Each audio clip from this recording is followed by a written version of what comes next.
కామేశ్వరి కిచెన్కు స్వాగతం. ఈరోజు మీకు ఒక మంచి రెసిపీ చెప్తున్నాను. కాకరకాయ పులుసు. సాధారణంగా కాకరకాయ అందరికీ చేదు వస్తుందండి. ఎక్కడో అక్కడ ఎలా వంట చేసినా కూడా దాదాపుగా 60% మందికి ఈ ప్రాబ్లం రిపీట్ అవుతూ ఉంటుంది. కానీ నాకు ఎప్పుడూ కూడా ఇంతవరకు కాకరకాయ చేదు అనేది రాలేదు. ఏమో ఎందుకో తెలియదు మరి.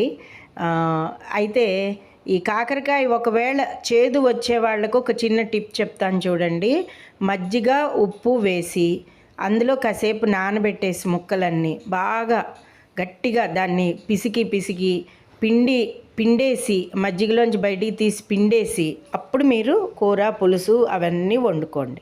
ఇప్పుడు మనం కాకరకాయ ముక్కల్ని నూనెలో వేసిన తర్వాత ముక్కలు ఉల్లిపాయలు అన్నీ వేసాక పచ్చిమిరపకాయ అన్నీ వేసి నీళ్లు పోసి బాగా తెరల కాగాలి. ఉడుకుతున్నప్పుడు ఉప్పు కారం బెల్లం అన్నీ వేసి బాగా ఉడకబెట్టాలి. ఉడకబెట్టుతుంటే అది మంచి ఉడుకుతున్నప్పుడు గుమగుమలాడే వాసన వస్తుందండి. అప్పుడు మీకు కాకరకాయ వాసన తెలుస్తుంది, చేదు వాసన కూడా తెలుస్తుంది బాగా పర్టికులర్గా కనుక మీరు గమనించినట్లయితేను.